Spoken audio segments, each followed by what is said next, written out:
we're gonna go all the way to Suwon to participate in what is called Kunyang.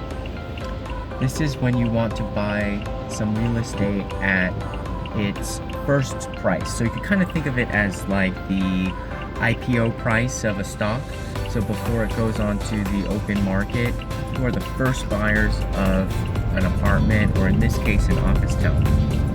Now, this is where people like try to make a lot of money, or some money, because just like an IPO, if you buy an apartment at a price that is the first price, theoretically, the price is supposed to go up almost immediately.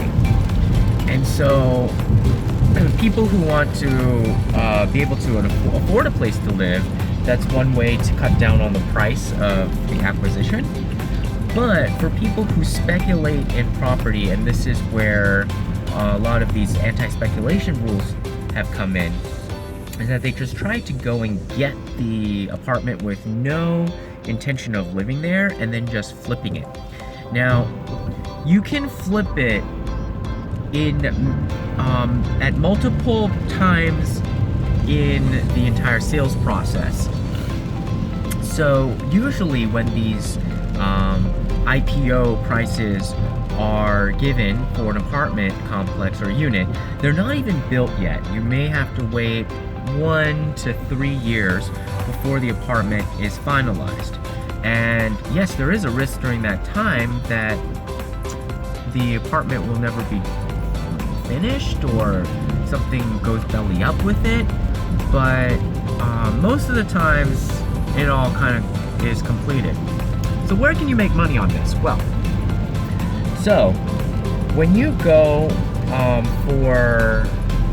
there's like a window that's open. So basically before this window of sale is open, they have like this place where you can go and get information, and then you even can look at some model units like at the model house.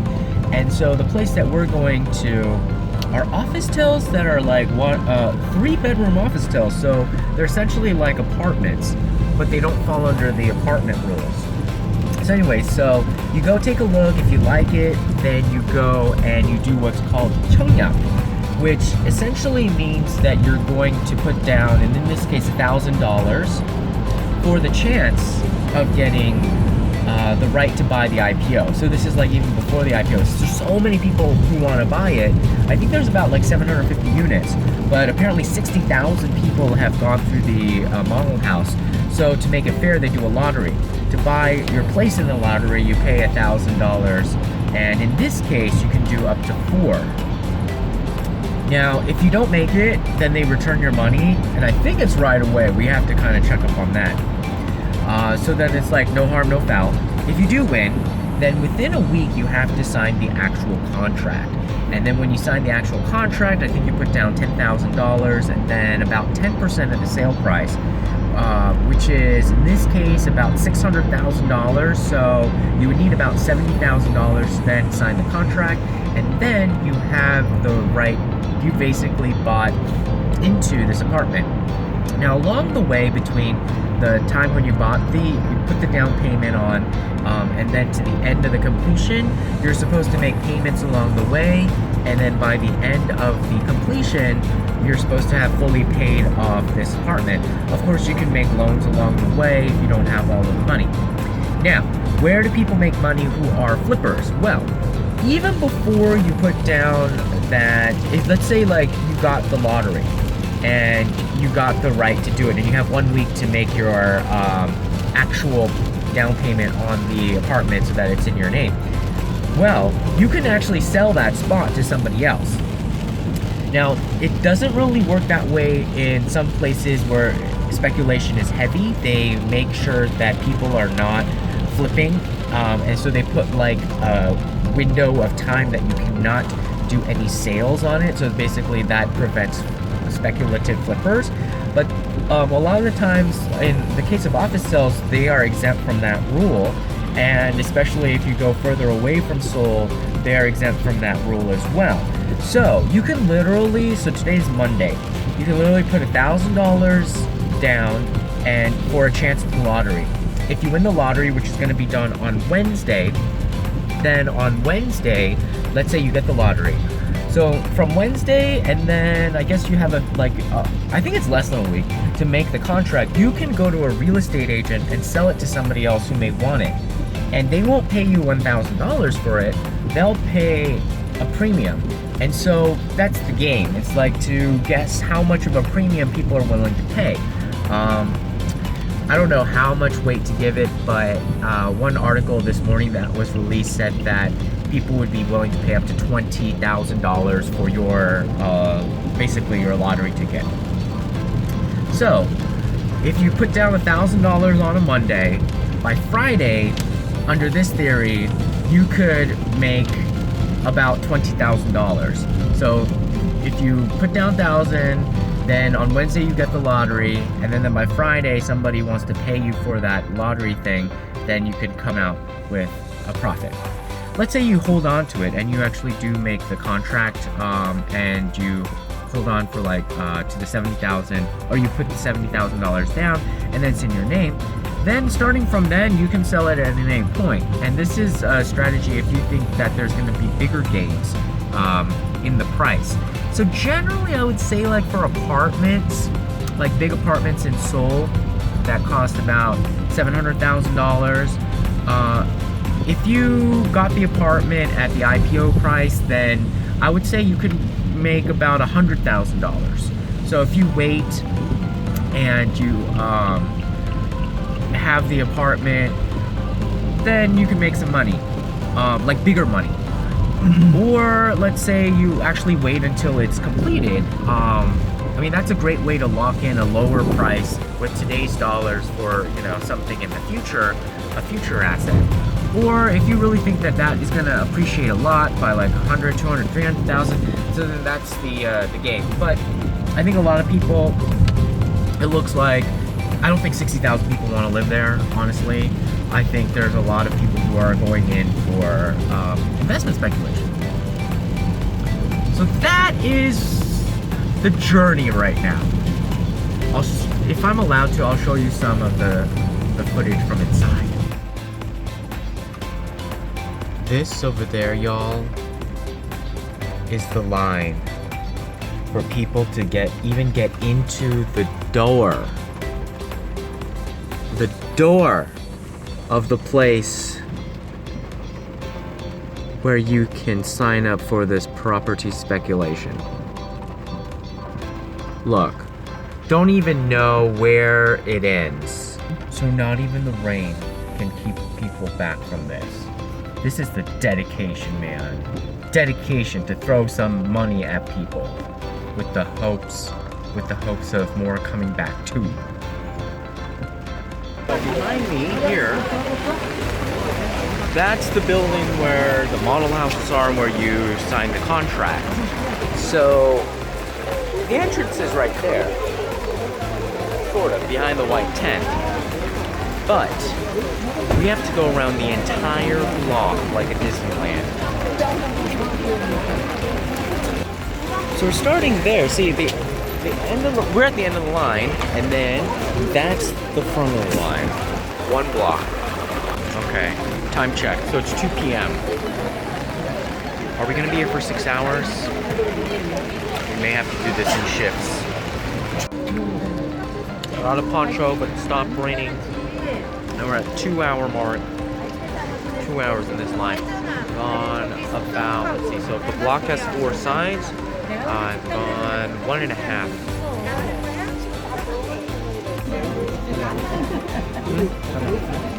A little bit.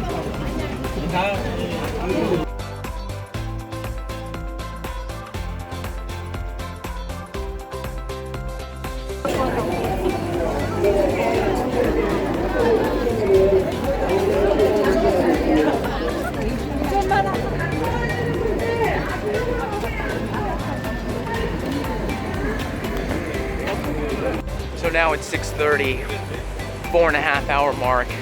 We've been taking shifts, and so I bought some coffee some cookies. Okay, this is Paris Baguette right across the street over there. It is all sold out. There was just some like old cookies that I like found like in the back of a shelf that was still for sale. A latte. And so we're kind of tag teaming, going back and forth. I had some boba tea earlier. I was working in the cafe, doing this whole thing, taking phone calls, doing emails, doing all of my planning and research. It's not for the faint of heart. So, the whole thing actually may take like 7 or 8 hours. So, we're about over there. The entrance is over there, that brown building that says Hummer. This is super crazy, man. And now it's getting colder, and so now we're trying to figure out like whether we have to buy like blankets or something. Some people were camping out here they were camping out like from the night before.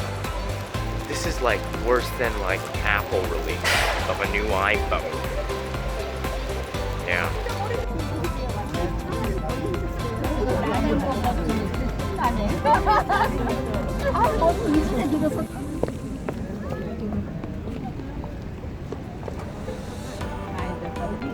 So time check, 7:35, all the way down the block still. We got a blanket from a friend who lives nearby because it's so cold. Check this out. While we're waiting, it might be 3 more hours. So I don't know how much longer we can survive, but this definitely helps. Okay, check it later.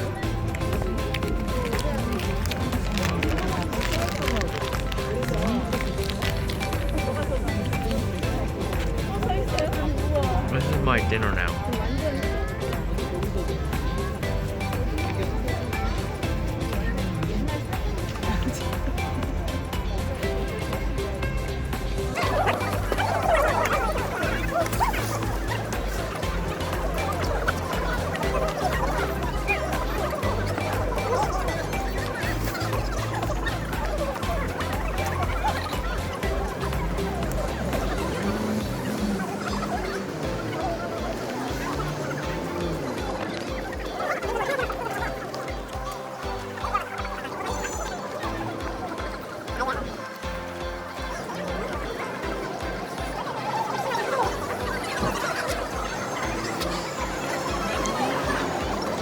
It's almost 8, and so that's only how much more we need to go to get to the entrance. But you have to go through that tent first. So there's people looking. So now I see, like, even once you get inside, you have to sit and wait. You gotta sit and wait. I don't know.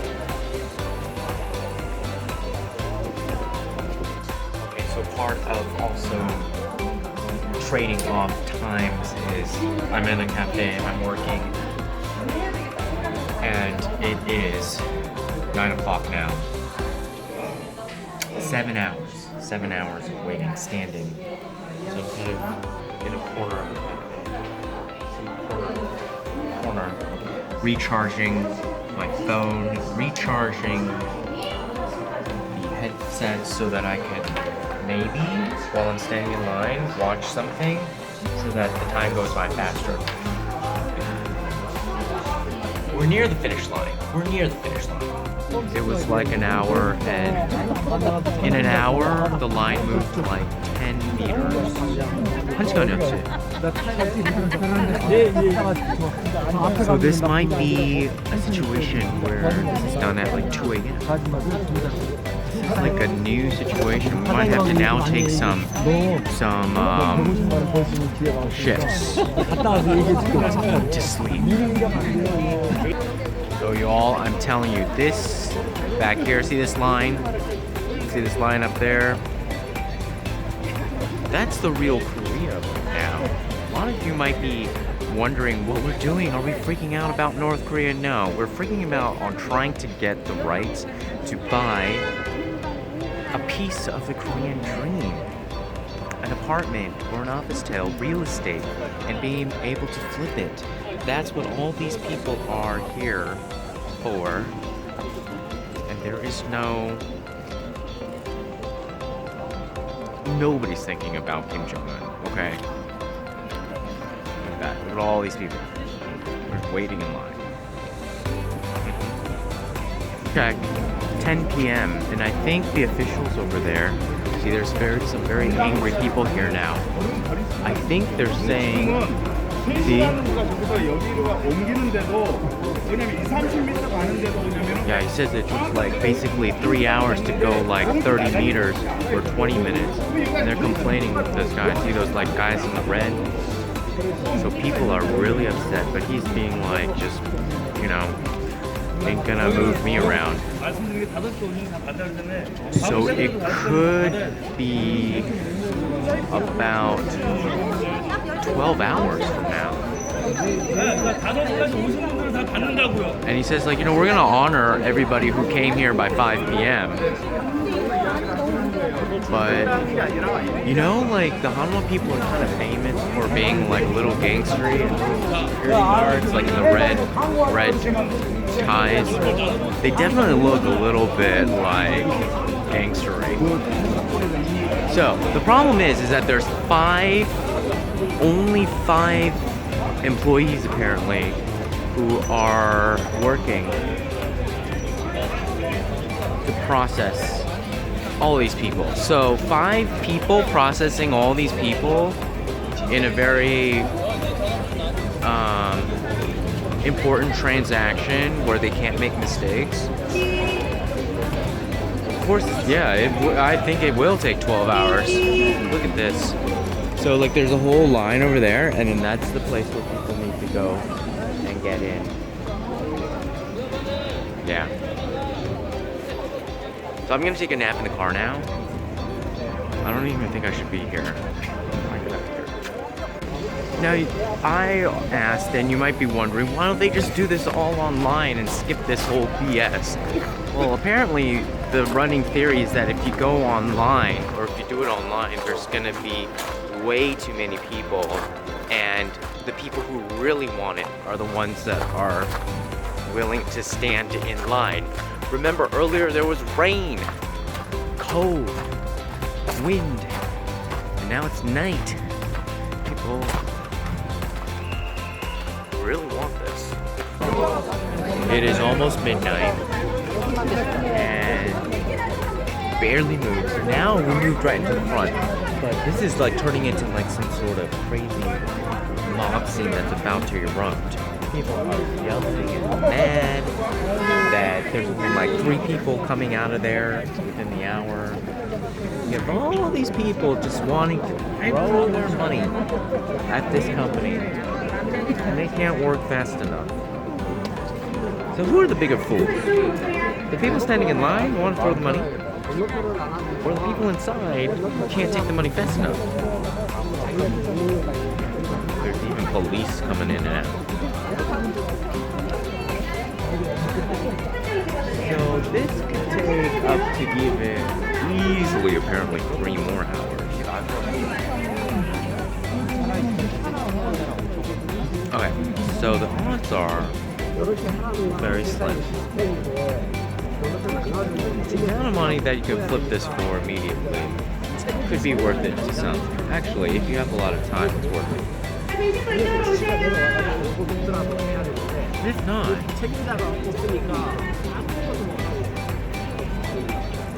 so the question is, after almost 10 hours, I don't think I've ever waited 10 hours for something. Never 10 hours in line for something. It was kind of an adventure. It was kind of fun. After 10 hours, do you just walk away? I'm fine with walking. I think I learned the lesson and experience from this.